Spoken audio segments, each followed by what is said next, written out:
Hello दोस्तों, मैं जयकांत सैनी स्वागत करता हूं आपके अपने चैनल भारत IQ में। हम डिस्कस कर रहे हैं राजस्थान पत्रिका न्यूज़पेपर 28 नवंबर जयपुर एडिशन।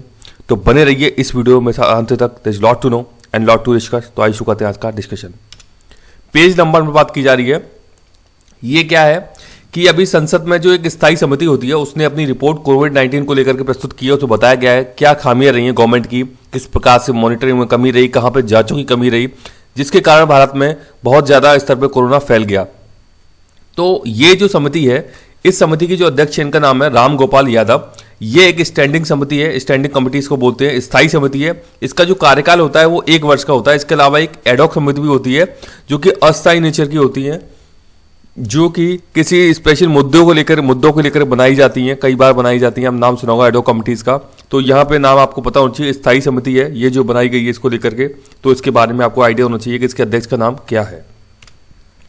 पेज नंबर में बात की जा रही है। ये बात की जा रही है किसानों का जो अभी आंदोलन चल रहा है, जो बिल लाए गए थे, 3 जो विधेयक लाए गए थे संसद के द्वारा, इनको बताया गया है कि किसानों के हित में नहीं है ये बिल। तो पंजाब और हरियाणा के किसान जो उन्होंने अभी दिल्ली के लिए कूच कर दिया है। और आपने हाईवे जैम्स के बारे में सुना हुआ, इन जो एरियाज में जो NH3 है और जो भी इनसे लगे हुए जो हाईवेज हैं वो काफी ज्यादा प्रभावित हुए हैं। वहां पर ट्रैफिक जैम्स की समस्या देखने को मिली है।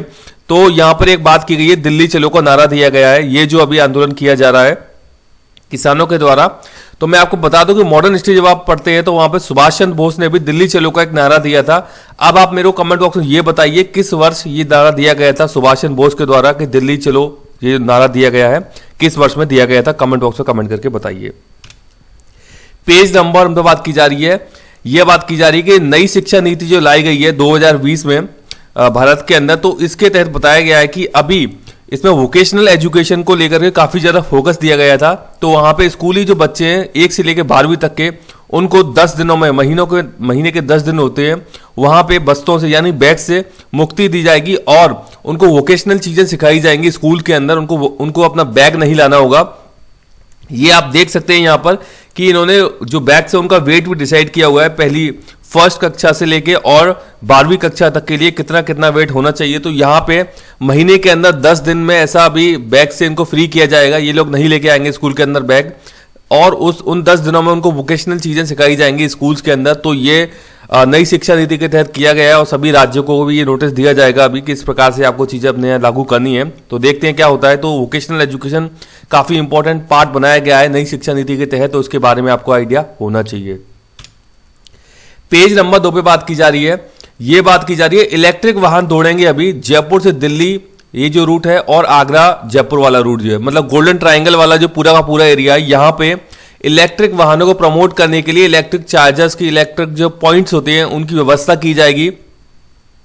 यहां पर कि आप अपने जो व्हीकल होंगे इलेक्ट्रिक्स, उनको चार्ज कर सकते हैं, उनकी बैटरीज को चार्ज कर सकते हैं। जैसे कि आपके पास पेट्रोल पंप होते हैं पेट्रोल भराने के लिए, इसी प्रकार से इस प्रकार के चार्जर लगाए जाएंगे जहां पर कि आप अपनी कार्स को, अपने जो भी व्हीकल्स हैं उनको चार्ज कर सकते हैं। तो ये कुछ इनिशिएटिव किया जा रहा है। आपको पता है एनवायरनमेंट को क्लीन करने के लिए कई सारे अथक प्रयास चल रहे हैं पूरी दुनिया भर के अंदर, ताकि भावी पीढ़ी, आने वाली जो पीढ़ी, उनको एक अच्छा बेहतर पर्यावरण मिल सके। तो ये सारे के सारे प्रयास चल रहे हैं। कहीं ऐसा ना हो तकनीक के दौर में हम कहीं और ही चले जाएं जो कि हमारे पर्यावरण का संतुलन बिगाड़ दे। तो ये आपने एक स्कीम का नाम सुना होगा, फेम।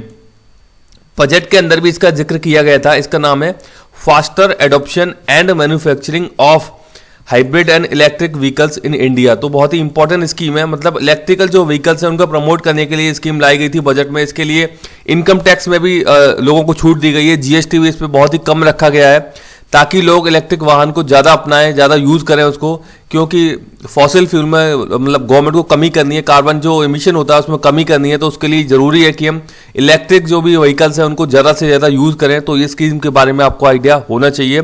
तो ये सारी चीज़ें कुछ चल रही हैं अभी वर्तमान दौर में। पेज नंबर 5 पे बात की जा रही है। ये बात की जा रही है चंद्रभागा नदी की। तो वहाँ पे जो DM है चंद्रभागा नदी, झालावाड़ के, तो चंद्रभागा नदी पे क्या होता है, कार्तिक पूर्णिमा जो होती है हर वर्ष वहां पे स्नान होता है बड़ी मात्रा में। तो वहां पे उन्होंने स्नान पर रोक लगा दी है। तो आपको पता होना चाहिए चंद्रभागा नदी किस जिले में है, तो झालावाड़ जिले के अंदर आती है चंद्रभागा नदी। बहुत ही इंपॉर्टेंट है, इसके बारे में आपको आइडिया होना चाहिए। पेज नंबर 7 पे बात की जा रही है। ये मैं आपको दिखा देता हूँ, एक एडिटोरियल है। ये अभी क्या है कि डोनाल्ड ट्रंप आपको पता है कि हार गए इलेक्शन में, तो माफी का सिलसिला शुरू हो गया है यहाँ पे कि उन्होंने जब भी अपने कार्यकाल के दौरान कुछ लोगों को सजा दी है, कुछ लोगों को तो उनको माफ करने का काम कर रहे हैं यहाँ पे, और किसी को सजा है तो सजा भी देने का एक्चुअली एब्सोल्यूट राइट होता है। जो अमेरिका के प्रेसिडेंट है उनके पास किसी की सजा को माफ करने का और किसी को सजा देने का एब्सोल्यूट यानी कि पूर्ण रूपेण शक्ति है उनके पास। तो ये सारी कुछ घटनाक्रम चर्चा की गई है इनके बारे में यहाँ पे, तो देख लेते कुछ इंपॉर्टेंट फैक्ट यहाँ से। तो प्रेसिडेंट जो डोनाल्ड ट्रंप हैं उन्होंने भी माफी का सिलसिला शुरू कर दिया है, क्योंकि उनको पता है कि अभी वो गद्दी छोड़ के जा रहे हैं, तो क्यों किसी से बैल लिया जाए, तो इसलिए जो भी उन्होंने सजाएं सुनाई थी किसी को, तो उनको माफ करने का काम अभी वो कर रहे हैं वहां पे। तो उससे संबंधित कुछ इंपॉर्टेंट चीजें हैं। तो प्रेसिडेंट जो है यूएसए के, उनके पास पूर्ण रूप से शक्ति प्राप्त है किसी को सजा देने की और माफ करने की, जबकि भारत के मामले में थोड़ी स्थिति अलग है। जब भारत की बात करते हैं तो यहाँ पे मंत्रिपरिषद का बहुत बड़ा रोल आता है, यानी काउंसिल ऑफ मिनिस्टर्स का। तो भारत में जो राष्ट्रपति हैं जब भी वो किसी को माफ करते हैं तो वहां पे जो काउंसिल ऑफ मिनिस्टर है यानी कि मंत्रिपरिषद उनको सलाह देती है, उसी के आधार पर वो ये ऐसा काम करते हैं अनुच्छेद 72 के तहत। तो आपको पता होना चाहिए ये जो माफी का प्रावधान है अनुच्छेद 72 के तहत राष्ट्रपति को अधिकार प्राप्त है, मंत्रिपरिषद की सलाह पर ऐसा किया जाता है। और ऐसी ही शक्ति राज्यपाल को अनुच्छेद 161 के तहत है, परंतु मृत्युदंड के मामले में राज्यपाल को इस प्रकार की शक्ति प्राप्त नहीं है। ये केवल मृत्युदंड के मामले में शक्ति जो प्राप्त है वो राष्ट्रपति को ही है। तो ये मंत्रिपरिषद की सलाह पर दी जाती है। ये इंपॉर्टेंट फैक्ट है। आप मेरे को ये बताइए कि यदि किसी को मृत्युदंड से माफ कर दिया जाता है या इस प्रकार की कुछ डिसीजन लिया जाता है प्रेसिडेंट के द्वारा, क्या उसका जुडिशियल रिव्यू हो सकता है क्या? ये मेरे को कमेंट बॉक्स में कमेंट करके बताइए आप। तो मैं आपको बता दूं 5 प्रकार की कुछ ये माफी हैं जो कि राष्ट्रपति महोदय के द्वारा दी जाती है। इंपॉर्टेंट है, आपको इनके बारे में पता होना चाहिए। एक नाम आता है पार्डन। पार्डन का मतलब है कंप्लीटली फ्री कर देना। किसी को सजा सुनाई गई थी लेकिन राष्ट्रपति जी ने उसे पार्डन कर दिया, यानी कि अब वो नॉर्मल एक नागरिक बन चुका है भारत का, कोई केस उसके ऊपर नहीं है। तो ये होता है पार्डन। दूसरा है यहाँ पे कम्यूटेशन। कम्यूटेशन का मतलब क्या है? चेंज टाइप ऑफ पनिशमेंट, यानी कि पनिशमेंट जो है सजा जो है उसमें उसके प्रकार में चेंज कर देना। कैसे? जैसे किसी को मृत्युदंड दिया है तो उसको लाइफ इंप्रिजनमेंट में बदल देना, यानी कि आजीवन कारावास में उसको बदल दिया जाता है, तो उसको बोलते हैं कम्यूटेशन। तो ये भी माफी के तहत ही आता है। 5 टर्म है, इंपॉर्टेंट टर्म है, इनके बारे में आपको पता होना चाहिए। दूसरा है यहाँ पे ये आई थिंक कुछ इसमें यहाँ पे कुछ लिखने में गड़बड़ी हो गया है, ये सेम नहीं है, ये कुछ अलग है। यहाँ पे मैं इसको कल के डिस्कशन में ले लूंगा। यहाँ पे ये कम्यूटेशन नहीं है, देख लेते हैं। ये 2 और बकाया जो है, लेकिन ये कम्यूटेशन ये यहाँ पे सही है। इसके अलावा यहाँ पे रेस्पाइट है। रेस्पाइट में क्या होता है? रिड्यूस डिग्री ऑफ पनिशमेंट, यानी कि जो पनिशमेंट का लेवल है, यानी कि किस लेवल का पनिशमेंट है उसमें कमी कर देना, रेस्पाइट होता है। जैसे कि ये दिया था specially in the case of mental health, यानी कोई मानसिक रूप से बीमार है या कोई प्रेगनेंसी से गुजर रही है महिला, तो वहां पे रेस्पाइट दिया जाता है राष्ट्रपति महोदय के द्वारा, यानी कि उनकी पनिशमेंट में थोड़ी सी कमी कर दी जाती है। इसको हम बोलते हैं रेस्पाइट। पांचवा यहाँ पे ये है रेमिशन। रेमिशन में क्या होता है? रिड्यूसिंग ईयर ऑफ इम्प्रिजनमेंट, यदि किसी को सजा सुनाई गई 15 वर्ष की, उसकी सजा 7 वर्ष की कर देना, इसको हम बोलते हैं रिमिशन। अभी मैं आपको 4 यहाँ बता चुका हूं, पार्डन, कम्यूटेशन, रेस्पाइट, रिमिशन। ये जो पार्ट है delay in the execution of sentence, ये मैं आपको कल की वीडियो में इसको क्लियर कर दूंगा। ये यहाँ पे एक्चुअली सेंटेंस लिखने में कुछ मिस्टेक हो गई, टाइपिंग मिस्टेक, तो मैं इसे कवर कर दूंगा। तो इंपॉर्टेंट है 5 की 5 टर्म, इसके बारे में आपको पता होना चाहिए। और मेरे को बताइए कि राष्ट्रपति के द्वारा ये इस प्रकार से जो माफी दी जाती है उसका जुडिशियल रिव्यू हो सकता है या नहीं हो सकता है, ये मेरे को आप कमेंट बॉक्स में कमेंट करके बताइए। पेज नंबर 9 पे बात की जा रही है। ये बात की जा रही है पाम ऑयल। पाम ऑयल जो है क्रूड पाम ऑयल, हम भारत के बाहर से बहुत ज्यादा से आयात करते हैं। तो यहाँ पे इसका जो आयात शुल्क पहले इस पे 37.50% था, उसको अभी 10% घटा दिया गया है। तो ये कटौती कर दी गई है क्योंकि बहुत ज्यादा भारत में डिमांड है इसकी, क्रूड ऑयल की। आपको पता है रिफाइंड हम लोग बहुत ज्यादा खाते हैं, तो उसके कारण क्या हुआ था, कीमतें बहुत ज्यादा बढ़ गई थी भारत के अंदर, महंगाई देखने को मिल रही थी। तो अभी क्रूड पाम ऑयल के जो आयात शुल्क जो है उस पर कमी कर दी गई है 10% की। तो अभी रेट में भी थोड़ा सुधार होगा, महंगाई थोड़ी सी काबू में आएगी। ये जो, क्योंकि आपको पता है कि ये सारी चीजें आम आदमी इंपैक्ट डालती हैं, किचन का बहुत ही अच्छा, बहुत ही एसेंशियल एक पार्ट है ये जो हमारा रिफाइंड होता है, तो इंपॉर्टेंट घटक है। तो इसके बारे में आपको आइडिया होना चाहिए कि बहुत ज्यादा मात्रा में क्रूड पाम ऑयल हम बाहर से परचेज करते हैं। पेज नंबर 9 पे बात की जा रही है, ये बात की जा रही है मुंबई अहमदाबाद जो बुलेट ट्रेन कॉरिडोर है उसके बारे में कुछ इंपॉर्टेंट चीज हम जान लेते हैं। तो Ahmedabad Mumbai high speed bullet train ये जो है बहुत ही इंपॉर्टेंट प्रोजेक्ट है, 24,000 करोड़ रुपए का। इसके लिए जापान इकोनॉमिक कॉर्पोरेशन दे रहा है, यानी कि आर्थिक सहयोग दे रहा है जापान, और जापान की ही तकनीक इसमें यूज की जा रही है।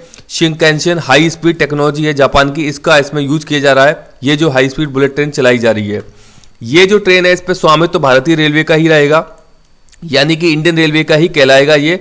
परंतु इसका जो ऑपरेटर रहेगा बुलेट ट्रेन का, उसका नाम है national high speed rail corporation limited.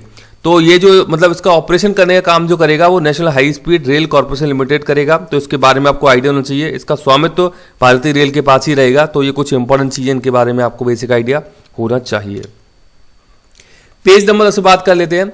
ये रैंकिंग जारी की है 2021 की। आईआईटी बॉम्बे को देश में सबसे इंस्टीट्यूट बताया गया है और एमआईटी को विश्व में टॉप इंस्टीट्यूट बताया गया है दुनिया भर के अंदर। तो ये क्या ये जारी की है क्वाक्वारेली साइमंड्स रैंकिंग 2021। तो ये रैंकिंग जारी की है। तो दुनिया में 172वां स्थान मिला है किसको? आईआईटी मुंबई को।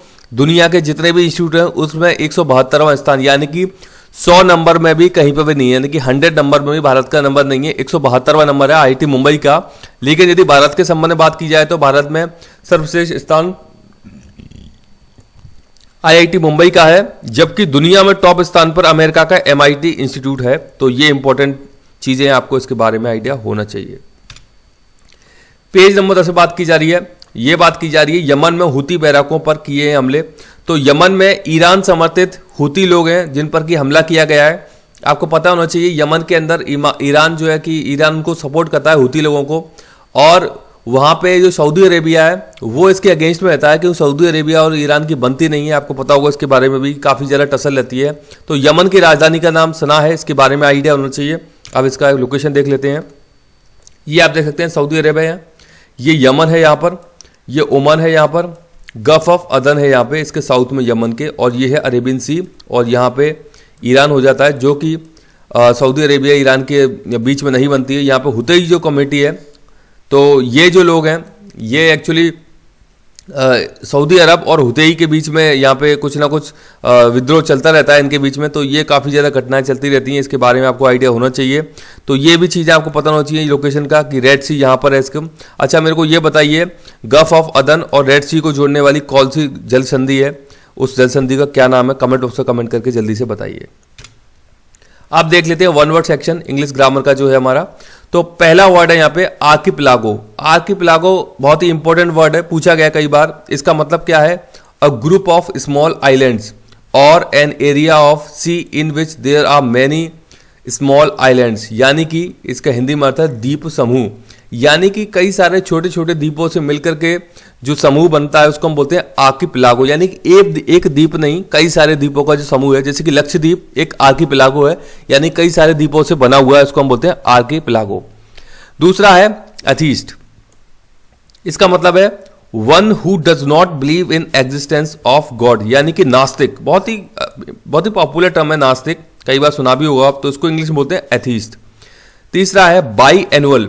बाई एनुअल का क्या मतलब होता है? हैपनिंग ट्वाइस अ ईयर, यानी कि हर वर्ष में 2 बार होने वाला, यानी कि हर छमाही में होने वाला कोई इवेंट, कोई ऐसा चीज है, कोई थिंग, तो उसको हम बोलते हैं बाई एनुअल। तो इसके बारे में बाई एनुअल मतलब वार्षिक, और बाई का मतलब इसमें 2 हो जाते हैं, यानी कि आपने सुना होगा बाई कैमरल। बाई कैमरल का मतलब द्विसदनात्मक, जैसे कि हमारे बाई कैमरल व्यवस्था है हमारे यहाँ पर संसदीय व्यवस्था जो है, तो बाई मतलब 2, एनुअल मतलब वार्षिक। चौथा है बिब्लियोफाइल। बिब्लियोफाइल बहुत ही इंपॉर्टेंट टर्म है।